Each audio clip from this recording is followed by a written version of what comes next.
Today we're talking about lamb's quarter. Now this is one of the plants that I have known about since I was a little tiny kid, because my mom would pick these and she would add them to our greens. She'd take her little can of glory greens, she would add some lamb's quarter and some other herbs that she found in the yard. Her favorite was mustard greens, and she would cook them with some Joel bacon, and they were delicious.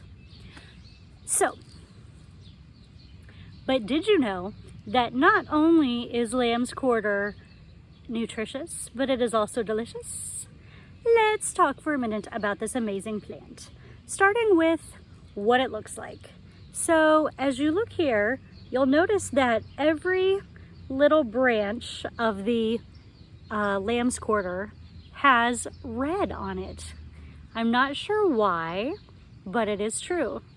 When the leaves are small, they are cute and they are green, but as they get bigger, you'll notice that they have a red tinge around the leaves. I don't know if you can see it on this one. It's a little hard on camera. So this is a plant that grows often in your gardens, in your areas that have been disturbed. It's a really good herb for, I don't know, I lost my train of thought with that. Damn it, gnats. I should spray bug spray before I do these videos.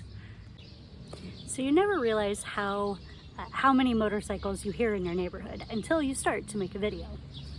Anyway, I'm back. I have rubbed peppermint, the leaf of a peppermint, all over me, and I'm hoping that will make the gnats stay away. We'll see. Nutritionally, lamb's quarter is a really great choice. What I read online also pointed out that it is a really great plant to eat if you struggle with anemia, because the leaves have a lot of iron. And not everybody wants to eat a lot of meat to fill their need for iron. So this is a great option to get your iron without having to eat things you don't want to eat. It's also high in fiber, protein, vitamin A, and vitamin C. It has a lot of manganese, calcium, and copper. It has omega-3 and omega-6. Now, there are a couple of cautions with this plant. It does really need to be cooked if you're going to eat a lot of it, because it has oxalic acid. We talked about that when we talked about wood sorrel. It is something that can be in plants that in large quantities can cause problems for you if you have kidney issues, if you have gout, and it can also stop your body from being able to absorb calcium, which can cause a lot of problems. But that's in large quantities, and if you cook the leaves, a lot of the oxalic acid comes out. They also have a lot of saponins, which can, the leaves and the seeds have a lot of saponins, which can cause some problems for your stomach, just like irritation. But again, those cook out when you cook your lamb's quarter. The parts that you can eat, and which are delicious, are the leaves, and then in the fall it will get seeds. Now, it gave a whole lot of ways that you can eat the leaves of lamb's quarter when I looked online, but my basic rule is if you can put spinach in it, you can get this instead. And that is one cool way to reduce your grocery bill, or I have used it in an emergency when I wanted spinach, but we didn't have any. And I just went outside, picked some leaves from the lamb's quarter plant, and I had what I needed. So if there's a recipe that you have that only calls for a little spinach, this is a great plant to use to just grab a little bit of it, toss it in place of the spinach. You do everything just like you do your spinach. So if you would wilt your spinach for the recipe, you're gonna wilt your lamb's quarters leaves. If you're gonna eat the you know, the leaves fresh. You can eat these fresh, just again, small quantities. And then you can also, in the fall, you can gather the seeds. You should rinse them and cook them to use them. So, because of the saponins. There are still gnats here. Not as many, but there are still gnats, and that's annoying. Just in case you're wondering how the peppermint went. Anyway, so not only is this plant edible, but it is also medicinal. Like many of your spring plants that come up in the spring, the leaves of the lamb's quarter are anti-inflammatory. And similar to plantain, which we've talked about before, you can pick off these leaves, you can chew them up and put them on bug bites, minor skin irritations. You can take the leaves, you can chew them, put them on bug bites, little areas of inflammation, scrapes. You can put them on sunburn, actually, although you would need kind of a lot of lamb's quarter.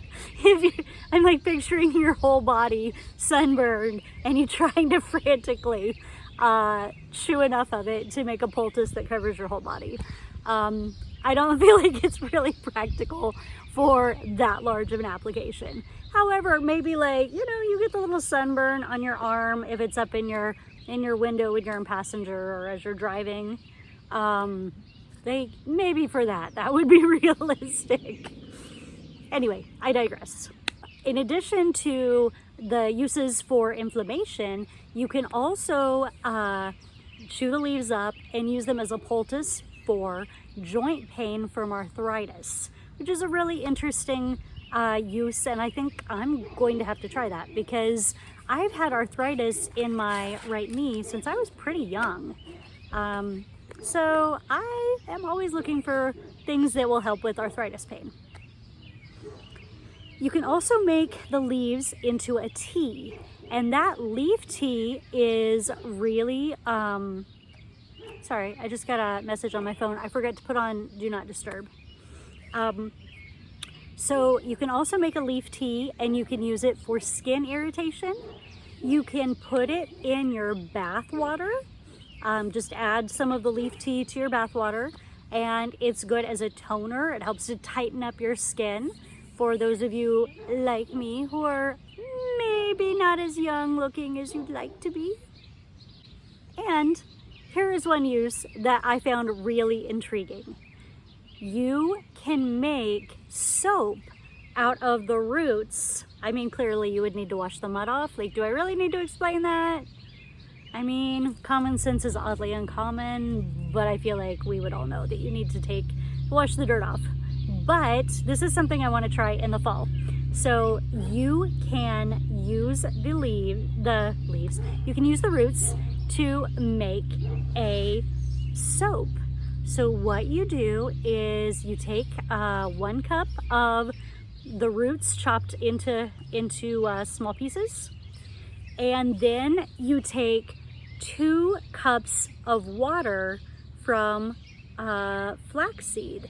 So forget the exact instructions. I'll put a link to the recipe in this, but basically you take your flaxseed, combine it with hot water, boiling water, hot water, I don't remember the exact temperature, and you just kind of let it stew for a while, and it gives you kind of a, to be honest, it sounds like a really gross texture of water that comes off. So you take 2 cups of that water, 1 cup of the roots of the lamb's quarter plant, and you, I believe, put those in a blender, and then you strain that, and that water that comes off can be made into a soap, and it can also be, you can add some essential oils, or like if I did this, I would probably also either chop up some, you know, lavender leaves or peppermint leaves or something to add to the little blender, or I might, if it's a herb that needs to be cooked to release all of the scent or whatever healing properties I'm looking for, I would add those in with the flaxseed as it did whatever it did. And I'm not sure, the picture that came with this showed a really solid soap, but I'm not sure, based on the instructions, I feel like it would make a more of a liquid soap. I don't know. This is something that I'll definitely be trying in the fall because we have lamb's quarter everywhere. As a matter of fact, here behind me, we'll tilt the camera, we have a bunch of lamb's quarter growing around this tree in this area. 2 or 3 years ago, the county dug this up to make a new sidewalk. I don't know why, but they said they were going to plant grass seed. They didn't, which, I mean, not a fan of grass seed, so that's totally fine. But I found a lot of lamb's quarter growing in this area, and I also have a lot of it growing in one certain little area of my garden. And it's really interesting because, you know, I let them grow, the lamb's quarter plants grow to full height last year, and I gathered seeds from them. And I know that lots of seeds scattered throughout the garden, and yet, for whatever reason, the lamb's quarter is still really it's really trying to grow in only that one area. So I don't know what the lamb's quarter plants need in their soil, but they seem to have a really specific need. But the moral of this story is lamb's quarter is not a weed. It is absolutely as good, maybe better, than spinach, and it's something that you can just gradually harvest when you need it if you let it grow. So, you know, let your little lamb's quarter grow, which I should have done because this one is getting kind of wilty in just the course of the filming of this video. So when it's done, I'm gonna go back and plant it, and hold on, I will do it, and then I will show you the little lamb's quarter plant back in his home, so you don't worry, okay? We'll be right back. So I put our little lamb's quarter plant back in the ground. We're giving him some nice delicious rainwater to help him settle back in, and I'm sure that he will be fine in no time. And he's even hanging out with his other little lamb's quarter friends, living their best life. See how you can see the red around, the red border that goes around the leaves? I feel like we can see it better here. And you can see the red on the little stems of the leaves, I guess you'd call it. Now that you've seen that the little lamb's quarter is okay, back living its best life, I am curious, have you cooked lamb's quarter, and if so, how? I don't have an exact recipe for how my mom did her greens. I don't think she used a recipe. She used a recipe for a lot of things, but I don't think she did for that.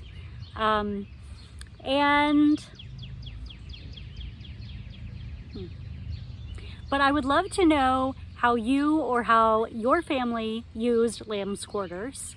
And as always, if you like this video, don't forget to give me a thumbs up. And if you want to see more edible weeds that you can find in your yard and your garden, make sure to subscribe to my channel so you're not missing any of my updates. And as always, I will see you next time, and eat something wild. I highly recommend lamb's quarter.